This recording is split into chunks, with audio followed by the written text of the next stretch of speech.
I was a kid, my father sometimes told me at bedtime that if I closed my eyes and didn't open them for a long time, all the demons would blow away. Yesterday I turned 60, but I still take his advice. My eyes, not because I'm sentimental, a long time, the memory of my father alive, blow away. I just can't think of a better solution. Yesterday I turned 60. To get away from all the demons that haunt Freeburg, not because I'm sentimental, a long time, the memory of my father alive. Need to wear a blindfold 24/7. Plus, it's a good idea to act blind when talking to reporters. At least that's what my colleagues say. They're afraid of press conferences. But for me, it's more like a confessional. No matter what lies you tell, you're privately thinking the honest answers. It helps me remember who I am.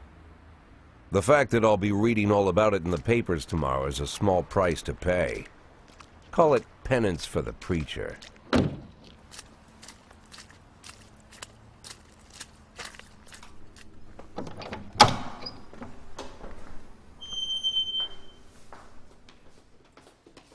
This is the first time I'm afraid of those answers my mind has given me. Not because I'm mad I'm losing my job. Though it's true, I'm mad as hell. Not because I subconsciously blame everyone else.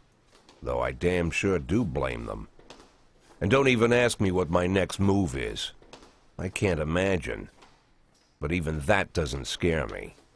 The worst thing is, I know I'm gonna have to do something. I'll be damned if I know how far I'll go. I may have a lot of vices, but predictability isn't one of them.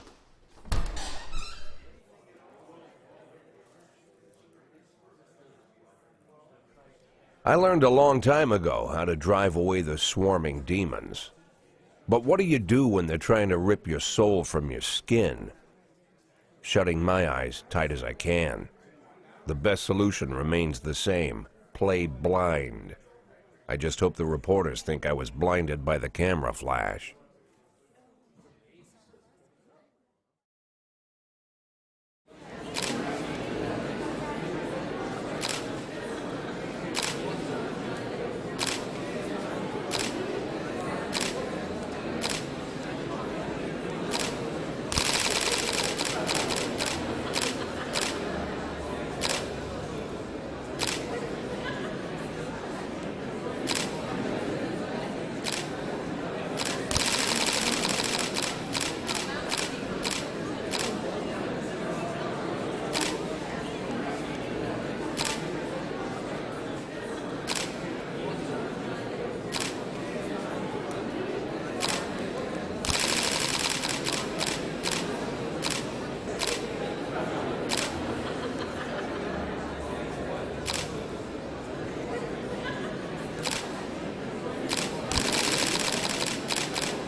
How's the back today, Mr. Boyd? Same as usual. How did the press conference go? You can read about it in the newspapers tomorrow. Don't let anyone in. Even Mr. Kendrick? Especially Mr. Kendrick.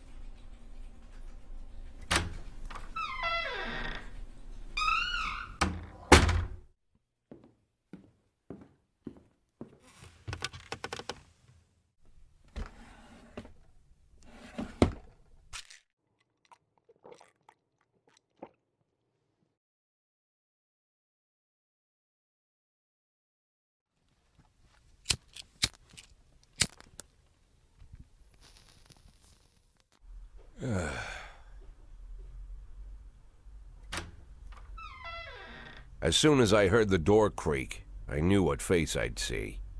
When I tell Emma not to let anyone in, there's only one man it could be. Rude, arrogant, no warning. That's Mayor Rogers in a nutshell. White summer shoes, white socks, white shorts, white polo shirt, and the white smile of a hungry shark. Mayor Rogers enters every room like he owns the place. Even the floorboards under his feet sound like they're creaking an apology. He never shied away from the odd corruption scheme. It's like the devil walks behind him. In the movies, the villains controlling the city play golf with the judges. Rogers plays tennis with them instead. That's about the only difference. Jack, I was hoping to catch you after the press conference. You ran away so quick. There's no smoking at City Hall. No reason for me to hang around. Well, this morning I signed a ban on smoking in all public buildings. Soon you won't be able to smoke here either. Soon enough, I won't be here at all. That's what I wanted to talk to you about. The people of this city like you, Jack. The police chief of all people. Don't betray that, Jack. Don't get wrapped up in any schemes. Sit nice and quiet for the next 180 days, and you'll be remembered as a hero. That's the only thing that you still have left. Be the hero. Then how am I supposed to scrape together a retirement fund? You had a million chances to secure a luxury pension, one that even I would have envied, although I've never set aside any money for myself. I'm not planning to retire anytime soon.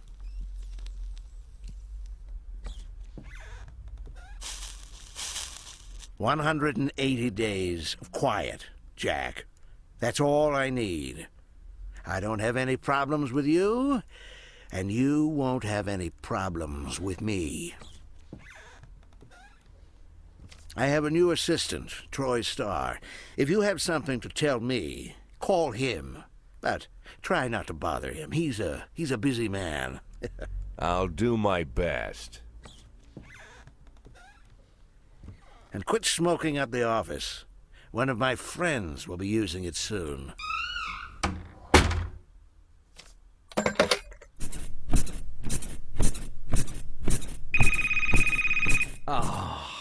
I'm sorry, babe. Only the mayor has this number. Mr. Mayor? Yeah, is this Troy Starr? Yes? Go fuck yourself, Troy Starr.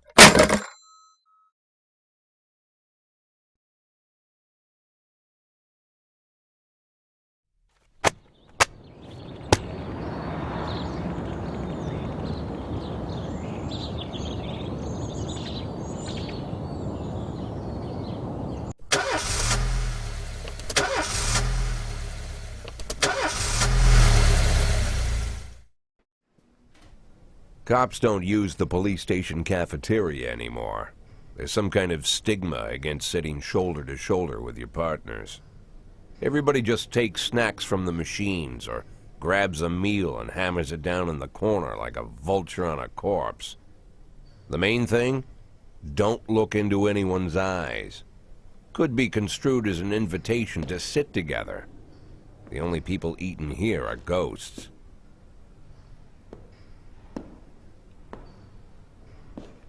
My deputy, Francis Kendrick.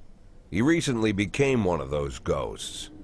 The subject of one of the most devastating corruption scandals in the history of Freeburg. No evidence to support the accusations, but everyone knows Kendrick's days are numbered. I need that file I asked for. Needs to be ready tonight. Francis didn't say anything, but I understood. Ghosts aren't supposed to talk. Besides, I got a feeling he was already finished.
110B in progress.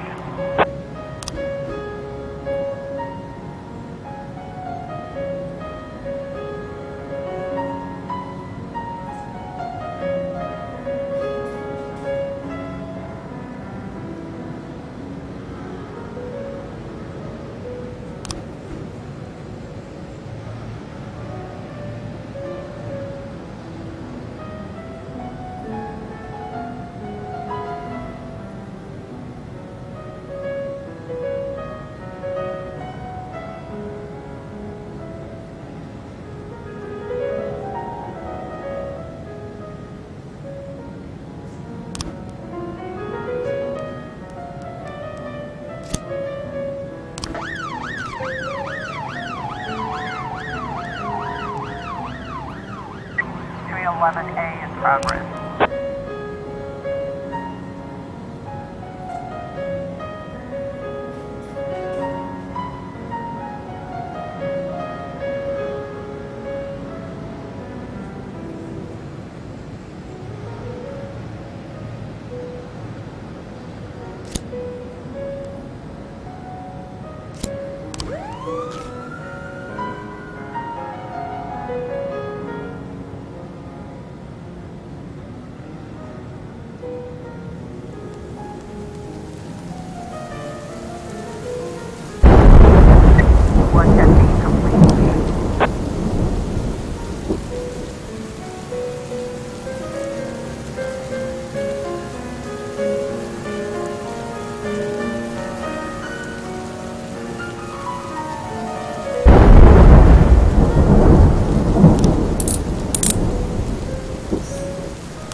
C in progress.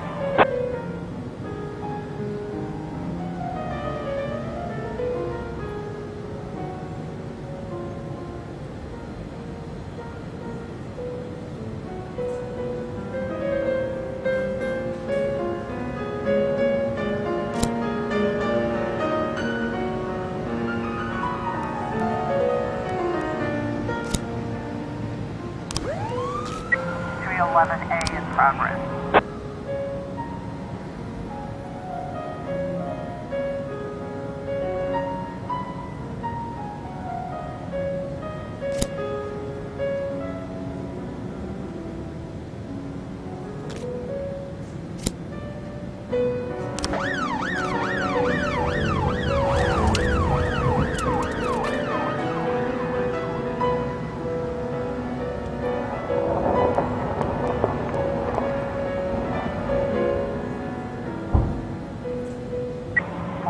A in progress.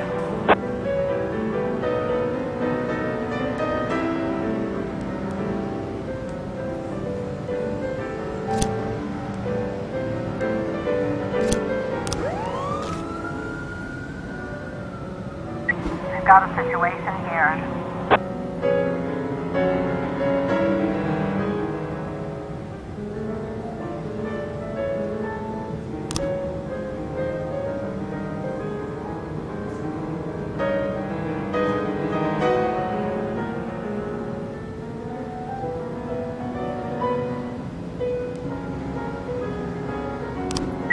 Completion.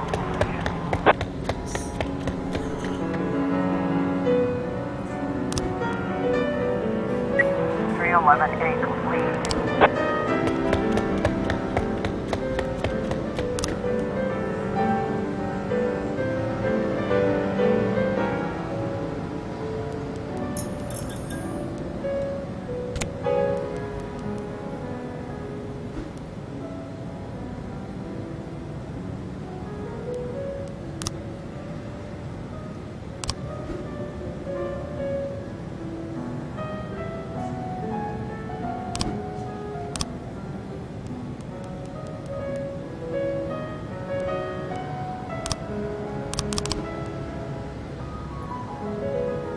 412A.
Used to be, when I asked Kendrick to stay late at the office, he liked to grumble and crack wise.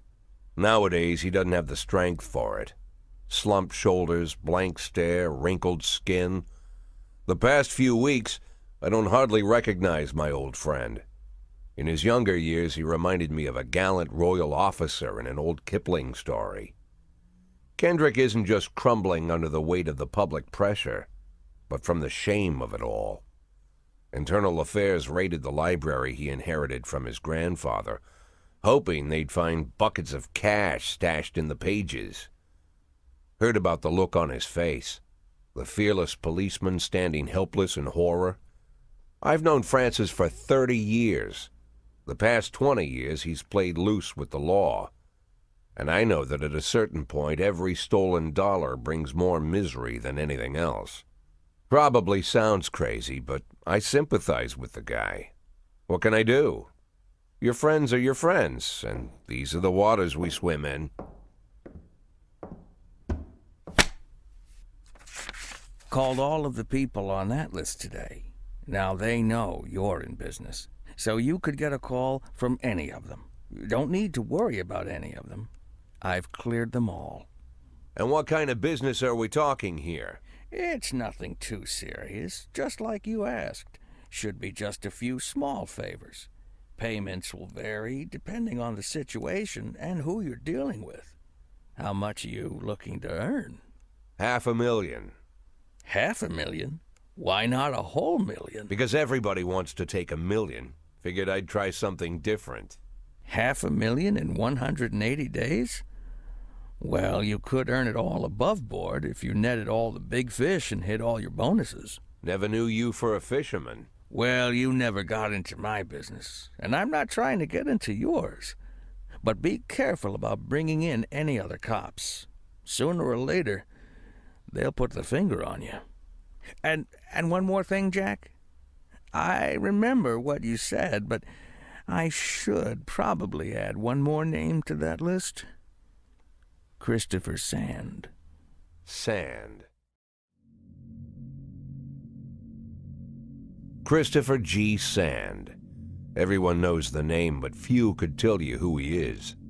The old man stays away from the spotlight. Always wears old-fashioned jeans and knitted sweaters. Gives to charity. Rarely attends social events. An avid hunter, I hear. Even dabbles in poetry. You'd never guess he's the head of the oldest and most powerful gang in the city. Goes back as far as his great-grandfather. And Sand is strict about following the old rules. He rarely involves himself in commonplace murders and robberies. Hardly needs to intimidate anyone to get his point across. The people who work for him each have their sphere. They provide protection where needed, even work with the authorities when they want to make a deal. Meanwhile, Sand pulls the strings without getting his hands dirty. People sometimes mistake his quiet approach. A couple years ago, an arms dealer decided to expand its business without asking permission, and his whole family paid the price. In 4 weeks, Sand killed 31 people. Old men, women, even a few teenagers. And Sand's people made sure every paper reported it. Frank, I don't want to hear you say that name again. Jack, please, listen to me. I'm in with these guys. We agreed, Frank. That's not the kind of business I'm into. I don't go there. Never have, never will.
progress.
1210 in progress.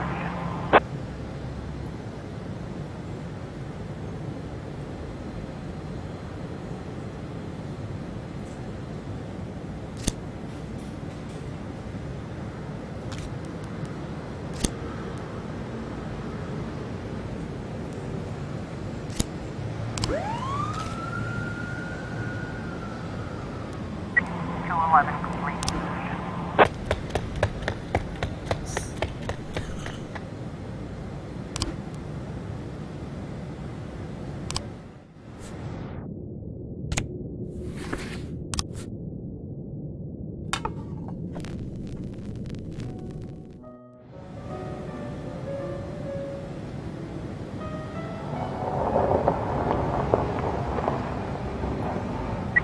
1210 complete.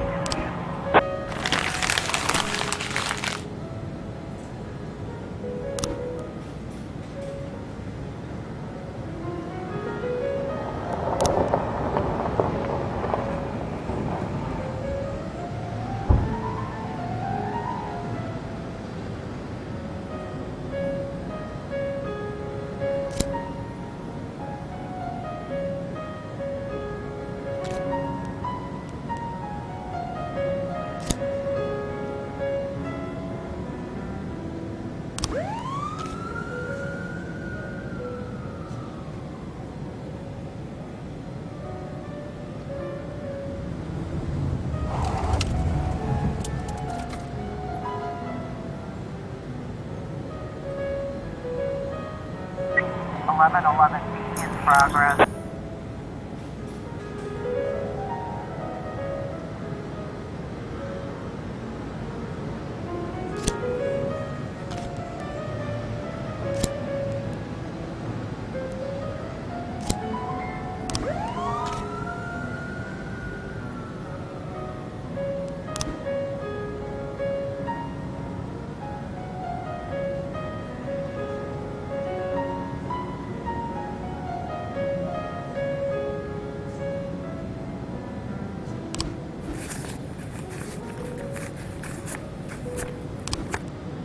Four 11 in progress.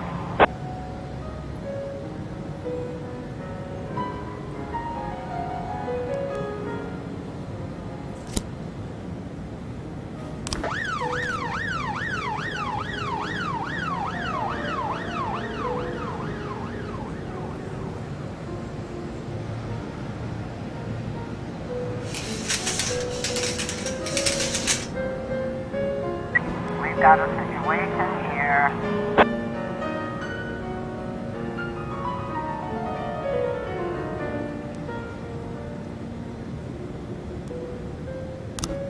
Eleven completed.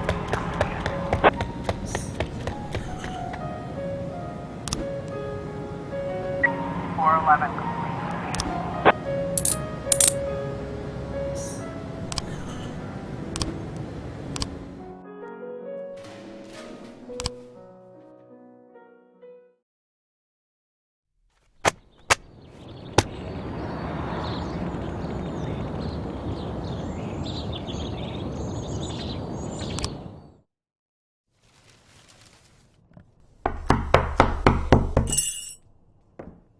Whenever I'm alone at home and there's a knock at the door, I always hope it'll be my wife, Laura. She's always forgetting her keys. Hello, my name is Steve, and you're Jack Boyd, is that right? To get to my front door, the Bible boys walked about a mile from the local bus stop, jumping over mud puddles and skirting a couple of landfills. Laura doesn't go in for religion either, but according to her, these brave lunatics with their fake smiles deserve at least a minute of attention. She patiently listens to them, asks them questions, regales them with pastries, and never once dropping a hint of condescension. When I watch her do it, I've got to admit it gets me. I'd have hugged those boys, sat with them on the porch and lit up a cigar. But a month after Laura left, all I could do was quietly ask them not to bother me. Today I'm a little rougher still. Shut the door on his nose this time. Another couple weeks at this rate and I'll be greeting anyone who comes close with my service pistol pointed towards the sky, ready to fire my warning shots. In my life, even the basic stuff never goes like it's supposed to. Normally, when a wife is going to leave home, she'll make a scene, or at least sit everyone down for a serious conversation. But Laura just disappeared. The children in the stories always stand on the side of the mother, but all three of our sons supported me.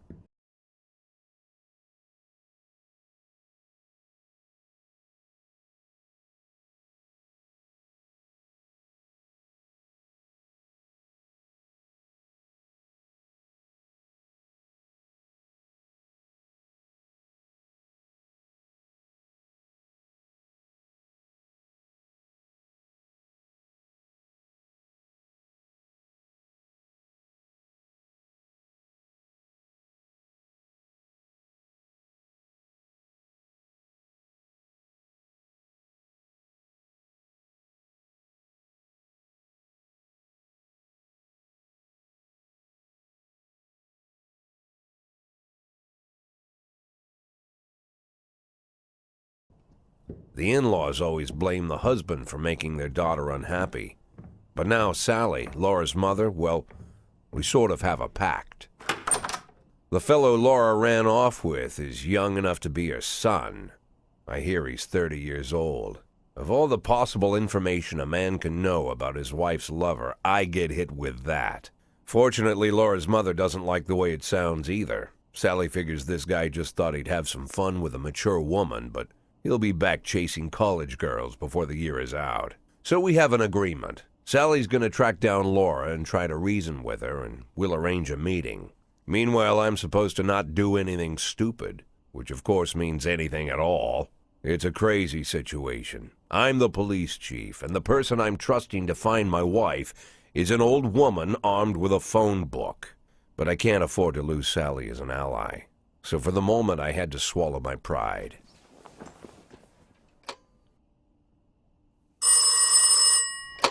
Hello. Mrs. Markham, this is Boyd. Oh, is there any news? That's what I wanted to ask you. Have you found anything? An address, phone number? Have you spoken to her?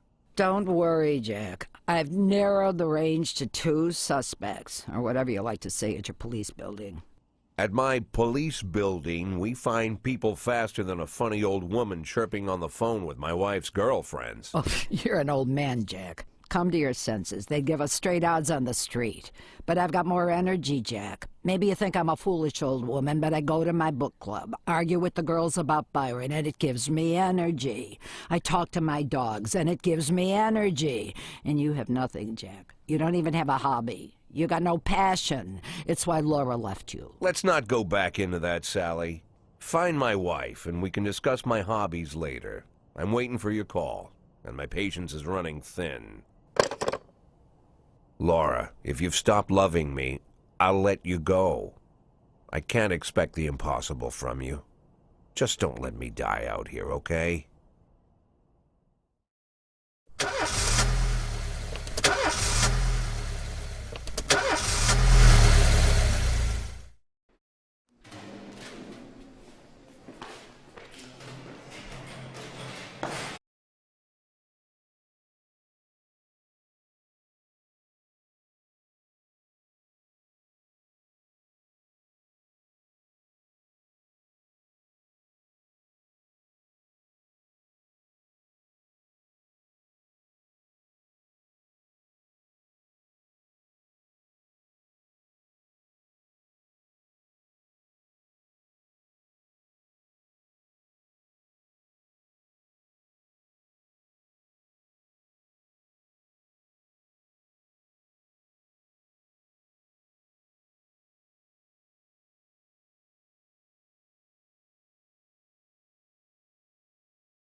We've got a situation here.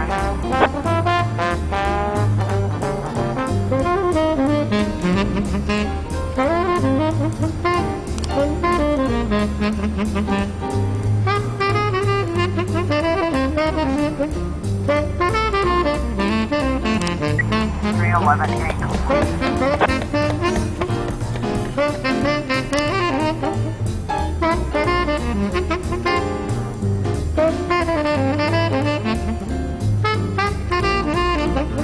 Three 11A complete.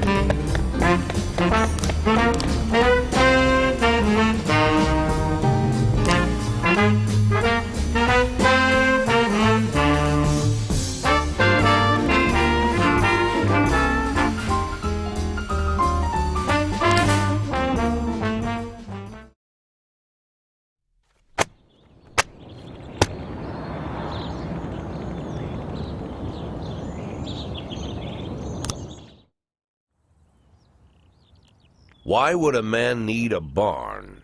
To store all the stuff you can't bring home. About 30 years ago, back when I was young and interested in farming, I carried all kinds of junk home. After a day in the field, I'd come home with buckets, shovels, dirty boots and clothes, and instantly transform the living room. But even back then, there's something I always kept in the barn.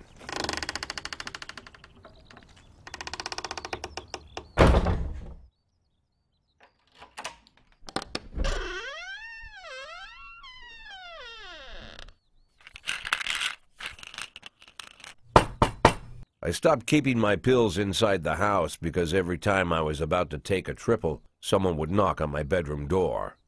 Now they're knocking on my barn door. Well, fine. It's not every day that someone comes to visit your barn. In all the years we worked together, Kendrick never came to visit the house. We drank at bars, went fishing, went to the mountains, even chased off some poachers one time. But he never came for dinner with the family. We never watched football over here.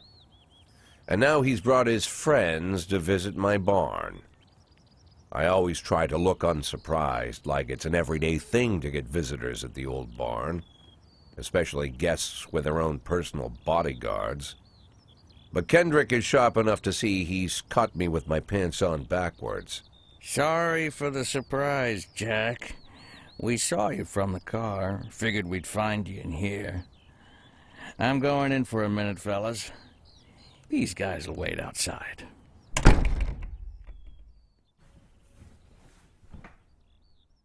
How long you been dating the lover boys? They're Sans people, Jack. Yeah. So now you're appearing in public with members of the Mafia? Jack, I'm leaving tonight. More like fleeing.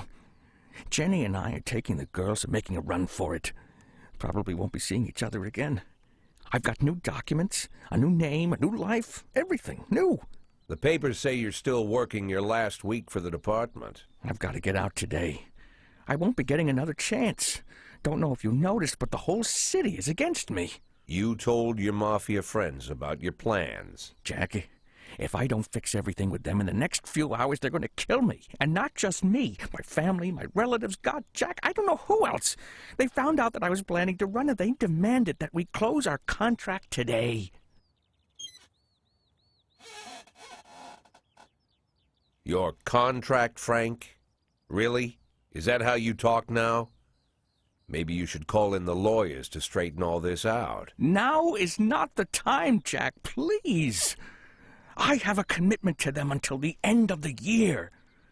They need an inside line at police headquarters. I can't just give them back the money. That's not how the Mafia works.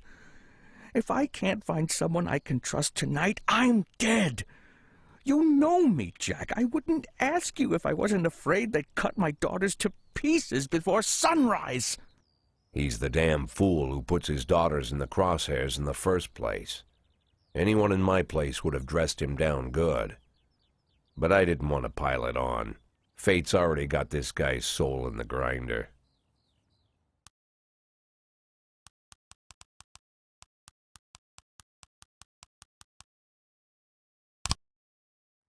Give him my phone number and tell him it's done. Don't call me. Don't come to work today. I don't want to see or hear from you again. Time for you to go. Jack, Get the fuck out of my nice cozy barn, Frank.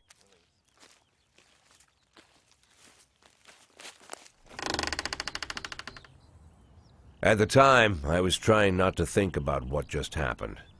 It was almost too much to take in. I'm probably the most popular police chief in the history of the city, and I have to admit, I've thought about that more than once, sometimes with a little pride even. In one of the features they wrote about me in the papers, they said it pretty plain. He catches the criminals. Believe me, high praise like that is unheard of in Freeburg, especially for a cop. And here I am, the person who catches criminals, and I've agreed to help the mafia, or I'll come home to a bag stuffed with my kids' body parts. Right before the last hammer falls. Hey, remember that cop who caught criminals? It turns out he was a mafia bitch. And all for the sake of a greedy, corrupt cop who should have fled the country years ago. That sound right to you?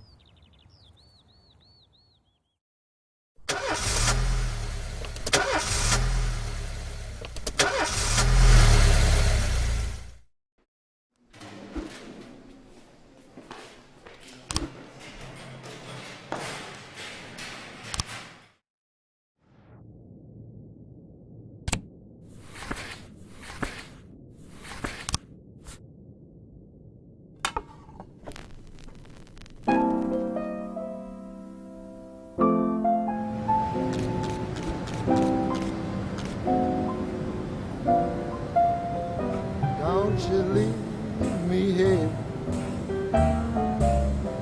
Don't you leave me here. If you must go, sweet mama, please leave a dime for beer. Rooster crow and a hen ran around. She said, if you want my fricassee, you'll have to run me down.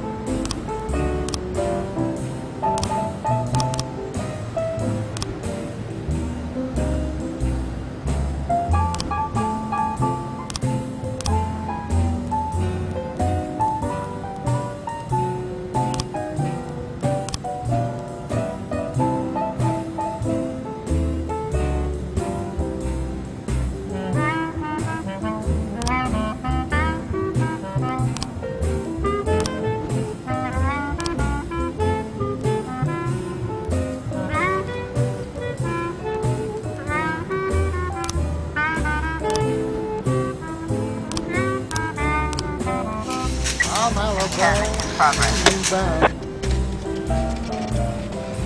Alabama bound.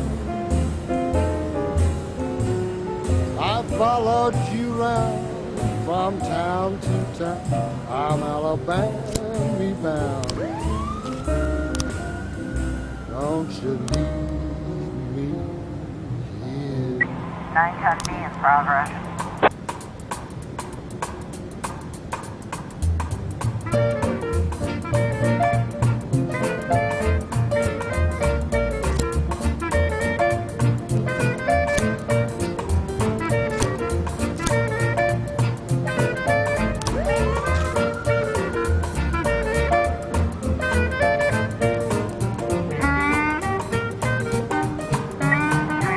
In progress.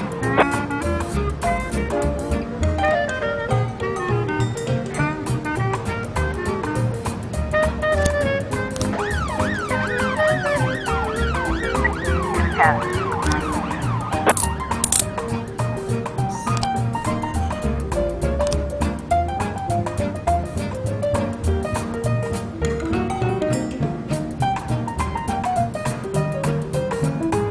Officer on scene. Looks like we have a situation here.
212 in progress.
In progress.